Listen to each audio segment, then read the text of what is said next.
Hi, this is Pat McDonald, your host for Vote for Vermont, where our tagline is Listening Beyond the Soundbites. Joining me by Zoom is Gerald Malloy, who is a candidate for Vermont's at-large U.S. House of Representatives seat, and you will not believe where we are Zooming from. Gerald, welcome to the show, and could you please, I'm so excited, could you please tell people where you are? Sure. I'm in Washington, D.C. on the National Mall at the Great American State Fair at Green the Mountain. booth here for Vermont. And it's very nice. And I came down this morning, spent most of the day here today. Pat, the timing's amazing because they just there's a thunderstorm just happened 15 Right. minutes ago. So it stopped, people have stopped coming in, but many hundreds of folks have come in and I've met. Been giving. I'm going to show you. I've been giving out. That's you can great. see maple syrup there from Lake Ridge Farms. Maple Farms. They donated some maple syrup. I picked it up yesterday down in Guilford, and been giving that out and almost all of it. But meeting folks, and they're very happy to see Vermont here. Yes. It's a great event. I'm surprised how nice and fun it is myself. Cool. It's a lot of people from around the world and around the country. Happy to be here, proud to be American and celebrating the 250th birthday of our great nation. Well, we were just talking before, there was a group of us on Facebook deciding whether we should go down because we were all going crazy that we weren't there, because Vermont, as you said, has got a great history. First people to abolish slavery. I mean, the list goes on and on. The Green Mountain Boys. I'm sad we're not there. And when they were panning the little places that they have for the states, there was Vermont, nothing in it. And now I am so proud of you. That's great. Well, Good thank for you. you. I'm proud to be here. Oh. I love the brave little state. And Yeah. you're right. People come by and I've been given a little history lesson because people come by and they're like, why are you here? It's Yeah, like 13, 14, 15. And, Vermont was its own republic, basically country for 14 years. And people were like, Calvin Coolidge is from Vermont. I was like, yeah, born and raised. There you go. Let's see that on the wall there. So it's been super nice. And I'm glad to be here. And like you were just saying, I had a very busy, fourth weekend. I did 4 parades. Oh, wow. I was in Brandon, Brownsville on Sunday, Montpelier, huge parade, had a nice governor, and a lot of other folks. And then I went to the parade in Warren, and it's interesting, a lot of free speech going on there. But there's the Warren Parade every year has some very interesting things in it. They really do. And it poured. Yeah. It could not have rained any harder for that parade. Oh. I mean, it was almost a river in the street, but all very nice events. And I'll just tell you, on Sunday, I go to church in Ludlow, so the Annunciation Church celebrated 150 years. We had Wow. Bishop Kermit came and presided over that mass and gave a great sermon about saying yes and trust. And so it's it's a great time to be here representing Vermont, proud to do it. And folks are happy to see somebody manning the booth. For sure. Well, this group, I would have gone if they were serious about it. I was just upset that we weren't there because we've got a great story to tell, and it's not just the maple syrup and Ben and Jerry's, but there's some great history in Vermont and people like you just saying about Calvin Coolidge. We're in the Battle of Bennington. Yeah, right. Turning point in the Revolutionary War, and I think I've told you this before, but at the bottom of my driveway is a marker from the Crown Point Military Road, built in 1759. So one of the people that helped build that road was John Stark. Oh, Later, get out. British Captain right. Stark, Brigadier General John Stark, with the American forces originally, defeated the British in Vermont and New York. Before the more official turn up in Saratoga, but Bennington started that off. Yep, right. Oh, I just love it. Howard Coffin and I were friends, and he keeps wanting to take me.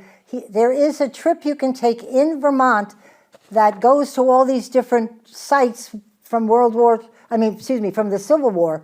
And we've just, I just want to do that someday because he said it's an actual tour you can take and to see some of the battles here in Vermont. I mean, God.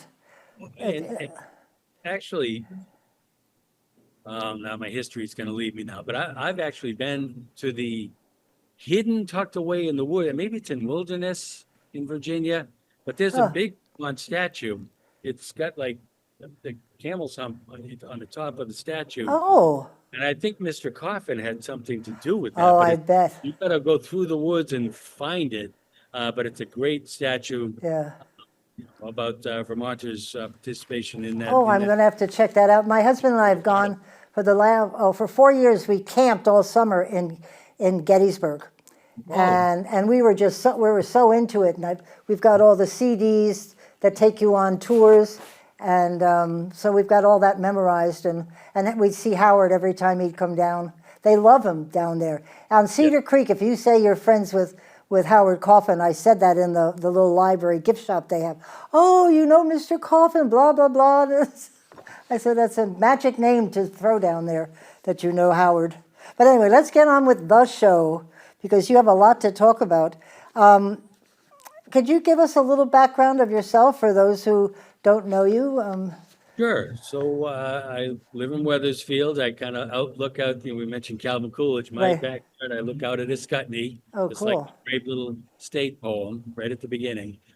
Born in Boston, big family, but went to West Point, served 22 years active duty. I'm a decorated veteran. I've served in Europe, Asia, Persian Gulf, Middle East. And then I've had about 15 years in business. And, up here in Vermont, I can tell you, when I saw Senator Leahy decided to retire, I decided to jump into that race. So I've run for U.S. Senate. I ran against Peter Welch. Right. I just saw Peter Welch, had a nice conversation with him at the Brandon Parade, Oh, actually. excellent. Great. And I it's figured nice he to, was up here. have a Yeah. cordial conversation. And he, like me, is, upset about how divided the country is. Oh, And it's people are they're just angry. I mean, really angry. well, and then so I ran against Bernie Sanders. Nobody's come closer. I'm wearing my shirt from the RNC there. I actually gave the roll call at the RNC in 24, and I'm very, very proud to I remember that. That was great. be part of the Vermont, leading the entire nation in state gains in 24. And one of the things I've talked about now, I've decided to run against Becca Balint. I don't think she's delivering the things for Vermont. I know I No. can do a better job there, but you know, that's a little bit about me. I have an MBA. My youngest is 17, so he's in high school in Vermont. He just in the state finals for lacrosse recently. Oh, wonderful. That's a great game. I love lacrosse. So I decided to run. I actually just shortly before the deadline in May, I got my signatures kind of quickly. I got 500 plus all by myself. I did have some help from other folks for well above 500, but and I saw to me, Vermont, and I think it's become much more public knowledge now, is Vermont's declining. Yeah. Businesses are leaving, people are leaving. And one of the things I've kind of, done some more research, Pat, you'll appreciate this. It's actually been 25 years now since Vermont has had moderate, balanced representation in Washington, D.C. You remember Senator Jeffords jumping over in 2000? Right. That was 25 years ago. Since then, we've been, far left representation. Simultaneously, it's been 30 years here in Vermont that the progressive left Democrats have controlled the Senate in the state. Right. So what's happening, from 24, those great state gains, that minority still, I think, has shown Vermonters that the GOP is the answer. Right. And really, the progressive left, Vermont has been in decline. It's become unaffordable. And Right. a lot of reasons for that, to include my opponent, when she was leading the, state Senate leader here in Vermont. So I know I can do a better job for Vermont. Vermont, in my estimation, has to become business friendly. Right. It's business unfriendly, has been for a long time. And that's, with that kind of focus and just saying no to include Act 250, businesses are leaving. And Yeah. with them go jobs, and with them go people. And so that decline is a very bad path for Vermont. I know the governor's on the exact same page. We've got to get businesses to come and stay in Vermont. And I know my business experience, I can do that. So it's exciting. I answered the race. I was on VMT yesterday morning. I had a nice, I was with Kurt and Anthony and talked about a lot of different things. Right. Obviously, much different kind of outlook for me. I consider myself a moderate Republican. I think that's exactly what Vermont needs, some moderate, balanced representation in Washington, D.C., and more so also in Montpelier to bring common sense. And just to kind of come full circle, you saw it here in Vermont in the last 6 months because the GOP saved the day on Act 181, rolling back some Absolutely. really what they were, with instead of another 14% property tax hike, we got it down to 3.5, reasonable. The rolling back 181, which is taking rights from landowners. I think we pretty much put the last, nail in the coffin on the Unaffordable Heat Act or Clean Heat Scheme. Right. Did some great things. Right. And Vermonters see that.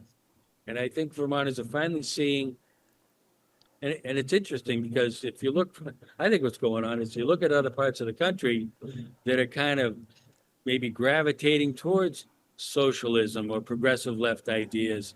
I think Vermont's going to go the other way because we've been there, done that, Yep. and it's not working. So I'm thinking, there should be balance in DC to get results for Vermont, not just angry rhetoric, divisive, in Yeah, some cases, insightful. Because there's never any solutions given. It's all anger. I said there's never any solutions given. Right, It's just right. all anger. And we should have lowered this. Or that. Well, what do we do? The thing that upsets me the most of everything is education. Because we used to be top of the heap, and Right. now we are 35 nationwide. And every school is not most every school is not meeting the standards. It's scary for our kids. They have to be ready to go into the working world. You know what you need to start a business, to work, and they don't have those skills. They're missing out. Right. And there's,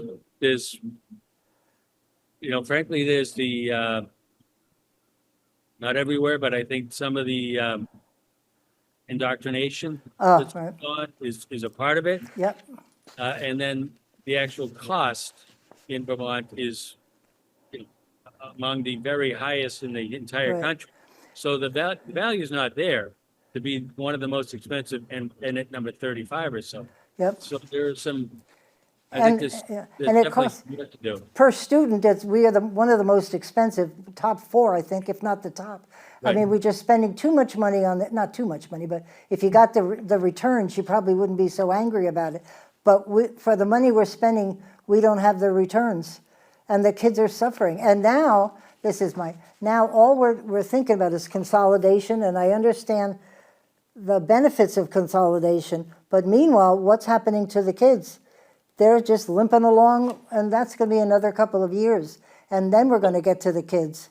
Right. Well, so there's a lot of pieces to the puzzle, and it's actually going to take time because I mean Right. I've heard the governor talk that Vermont has lost 30,000 students. Yep. And Vermont has people leaving. I can tell you it's worse than it's publicized because I've met 100,000 Vermonters, and every day I meet people that are going to The move, right? Me move to New too. Hampshire or Florida or Texas or Tennessee and. Yeah.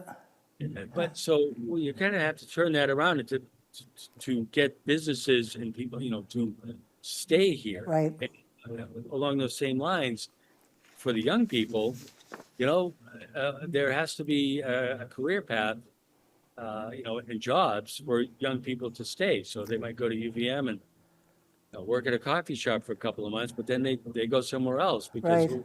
we and I'm not talking about making, nothing that a community wouldn't want, but but there needs to be jobs.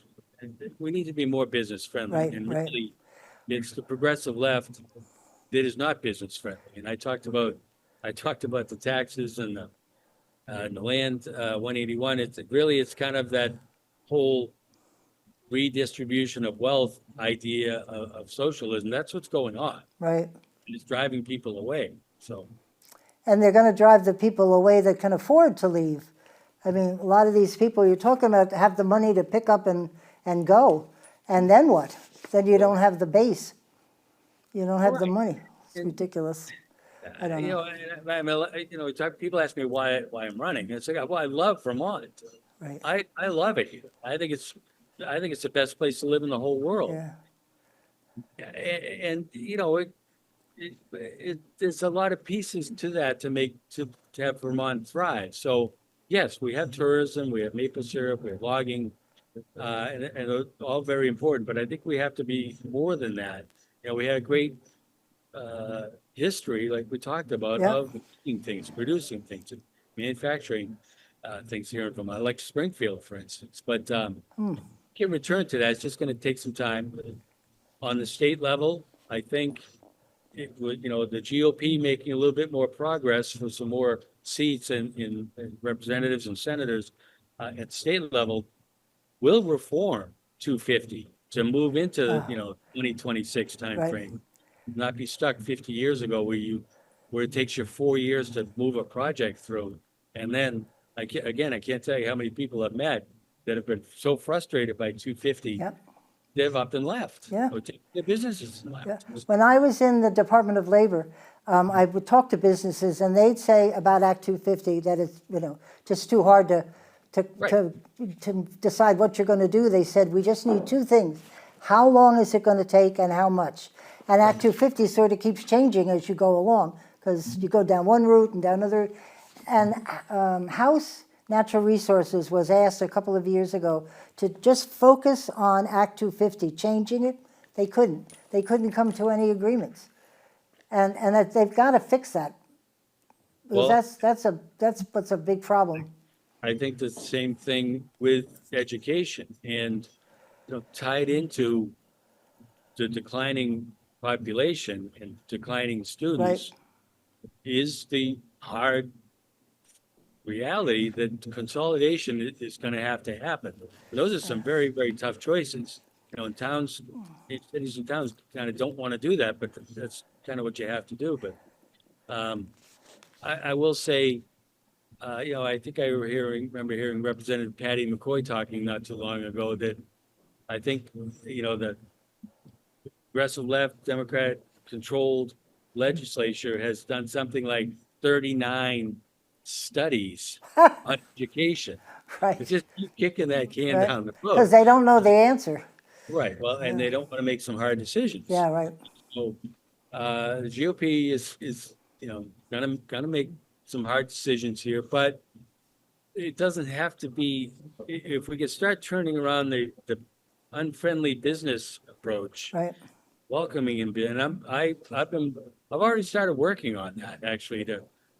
We're doing some reaching out, some pretty effective reaching out to start enticing businesses to maybe come to Vermont. Great. And again, like I said, there's a lot of steps there, but that would be working with the governor, Republican governor, and his administration to do that. And I'll tell you something kind of interesting. It's kind of surprised me, but then again, it didn't surprise me. I asked a state senator a couple of weeks ago. I was like, how often do you see Bernie Sanders, Peter Welch, Becca Balint in Montpelier working with the governor to do things for Vermont? Nope. You know, the answer was never. Never. Right. None. Right. Doesn't happen. Yep. And that's bad. I mean, that's one of the things I think we've got, Becca Balint, all three of them really, just complaining 24/7 about the current administration. Right. And that's not a good approach. That's just not delivering really anything except angry rhetoric to the Vermonters. And the reality is, federal spending is decreased, and Right, Vermont right. become very dependent on that, as Vermont's got a kind of a transformation stage ahead of it to wean itself off of so much federal dollars because they're not coming anymore. No. Well, and Leahy But- used to bring back lots of money, and he's not there, and it's going to take them years to get up to his level. Well, yes, but what I'm saying is the approach is not all the hate speech Oh, on right. the current administration. That's not going to get you a dime. Right. What I mean? So Yeah. I think we're in a transformation period where we've got to kind of stop being so dependent on those federal dollars and, I start see. really to have an actual You're right. thriving economy to support Vermont itself. Right. We talked a little bit about this when we were off camera. I was thinking, I was in the state legislature, and that's a different perspective than what you're hopefully will be doing when you get to Washington. You're looking at the nation, and there are so many issues that are just staggering these days, but a couple of them match us. Education's a big issue, healthcare, cost of living, those things we can relate to. Sure. The issues about how we deal with other countries and the issues we are in now with Turkey and with just all the things that are going on. It's pretty scary. But how do you see helping Vermont? Is Sure. it when bills come in, you make sure that there's not a negative impact, or do you sneak in an amendment that might help Vermont? How do you use that position to help Sure. us? So I think it starts, I've worked in business for a long time, and I think it starts with like some level of collaboration, being able to work across the aisle. Right, But I mean, there are several areas, for me, I think there's more work to be done to support small businesses, and Yes. I've actually spoken with Administrator Kelly Loeffler. I've actually spoken with her. great, Do things to help small businesses, including taxes, including decreasing, regulation and burden policy that is a cost burden on small businesses. So at the federal level, but then working, like I said, working with the governor, Republican administration to, and me as a congressman, calling and talking to businesses to see if they might be interested, and I think there is, to come to Vermont and bring jobs to Vermont. So you mentioned a couple other things. Personally, I intend on raising, it's going back a ways, but Democrat Representative Barbara Jordan had a proposal many, many years ago on immigration reform. Now, I will say both sides are at fault here for not yes, doing I over a agree. very long period of time. I've read through her proposal. It's a solid base, so I plan on bringing that up and actually trying to work through that, because there is reform necessary. We can't have open borders Right, and crime and drugs, and, the current administration is addressing that. To be brutally honest, I know in Vermont, there's a lot of folks very upset with immigration and, ICE and how they're operating. I personally don't think the current administration needs to try to track down every single person that's not fully documented in this Right. country. it's an awful lot of them. Well, there's a lot, but criminals and, drug dealers, yes, but, Yep, and then you mentioned healthcare. I remember debating Senator Sanders, and I said, look, you get up there and you do a great job, and it's a great sound clip berating a pharmaceutical CEO or a healthcare CEO, but then you never take that next step, which is your do job. something, right, Some sort of legislation, a policy that might actually impact costs. And I think, the more healthcare is tough, but I'm beginning to think there needs to be some things to, maybe break up, Right. get Sherman Act involved. Ah. I've also talked about patents, where it's not a 10-year patent for a drug, maybe it's a 5-year patent to get drugs out, Yeah. genetic drugs on the market quicker, less expensive. Some sort of legislation to create more transparency and competition, and then something to address, I think the PBMs in the middle is one of the things driving up costs. Well, I worked for Ciba Geigy for 20 years. It was a big pharmaceutical company in Yep. Summit, New Jersey.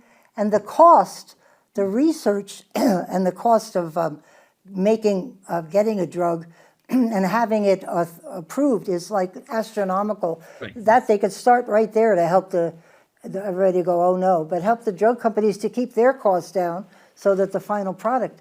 I had Right. one the other day was $800. I'm like, are you kidding me? Forget it. Well, you probably know. I mean, there are five-figure drugs out there. Oh, for sure.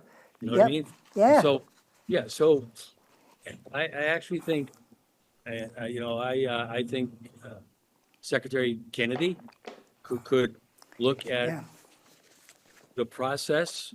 That you're exactly right, because I mean, I've actually worked with HHS.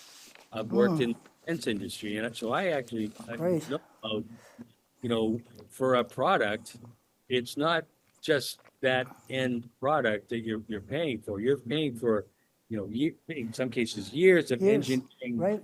development, RDT&E, Right. years. So that gets rolled up into the cost. But so I think there are ways to decrease healthcare costs if we can streamline the processes to bring a drug safely to market. I know, even Secretary Hegseth, and if you read some of the executive orders from the president about the defense industry kind of read the Riot Act about how we're going to do business, and that Right. made very big changes in acquisition, because I know, because I worked in it, it can't take 5 years to acquire a technology innovation product for like the military. Right. Because 5 years later, it Right. changes. Right. So I credit Secretary Hegseth for, making some progress there to kind of streamline things, and it's a cost reduction in itself, but it actually brings better products to the market quicker. That's great. Yeah, I know when I hear them talking about the pharmaceutical and the drug companies, I just have that background, so I'm like, oh, you don't really understand them and how much money they spend up front for years, as you said. I just wish they would at least recognize that. I mean, because they've got lots of people and they got to pay salaries and blah, blah, blah. But I think they'd be willing to try to work the cost down if they could. But Right. the regulations, like Act 250, the regulations are crazy, some of them. Yes. So they should take time to look and listen. And I would say, actually, I would tell you, I actually visited a large pharmaceutical company. I spent the entire day with the CEO in New Right. Jersey. Ah, Yes, a good couple for of years you. ago. And so there are other factors, and it's trying to think back, but I mean, there are some kind of global market Right, factors right. that tie into cost. But I think I can get my arms around that. But I do think I look to be someone, in the House, on whatever committees. I do want to be on like the Agriculture Committee for one, but, committees that I'm on not to take it past that step, not to sound clip of a senator or congressman, berating an executive, but to actually take another step to actually That's great.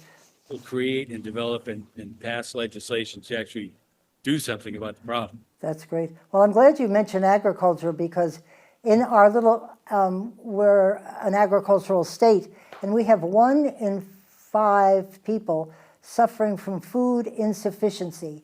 Drives me crazy. How can that be in this state where we grow vegetables and cheese and all sorts of fabulous products, and we've got people that don't have enough food? There's a problem here. And that number keeps changing. Sometimes it's 1 in 4. We've been down as far as 1 in 3. That's wrong, I think. So agriculture is a good committee. I hope you can hear. So I'm in DC. I told you they had the thunderstorms Now we've got the rain. Oh, no. It's absolutely pouring here. It's a little hard to hear, Oh, but I'm sorry. Well, we've actually almost run out of time, so I was going to ask you to kind of wrap it up and tell people why we should vote for you. oh, sure. Well, I have 40 years of government and business experience, and I love Vermont, and I don't see results that for Vermont from our entire congressional delegation, Right. to be frank. And I look to actually deliver results. I'm not about angry rhetoric. I think that's all we're really getting right now, to the point that that seems to be the focus of our three delegates in DC. Right. It's, bashing the current administration versus actually trying to get something done for Vermont. So, and as I mentioned, it's long past due to have some moderate, balanced representation. And it's been 25 years. You might have seen an article, Vermont is in trouble in Vermont Business Journal. Yeah, Did you- I saw that. Yeah. It's spot on. Yeah. It talks, and it lays out the numbers about the decline in people and businesses, and it's just not it's a very bad path to be on. So I want to turn that around. And, you mentioned the agriculture, right? At the RNC, I waited in line with GT Thompson like an hour. So he's the chair. Yeah. Oh, yeah, I know who he is. Right. In the House of Representatives. So I know him. I know quite a few other people, actually both sides of the aisle. So I think, the angry rhetoric is not working. I've done, business where you need to kind of, there's a little bit of compromise there and to get something done. And I even talk about, Eisenhower, another West Pointer, not that I'm Yeah, Eisenhower, right. but, he talked about the Constitution, far left, far right. Results come from somewhere in the middle. And so That's right. our delegation's not playing that game at all now.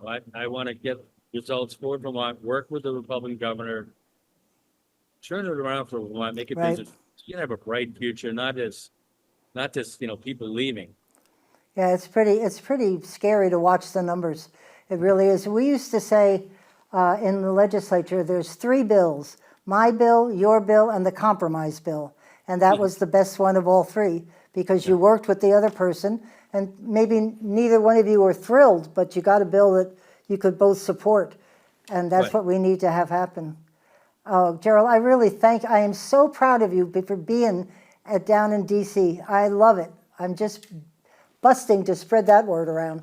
That's great. Thank you very much. We hope you'll come visit us again when you're back home.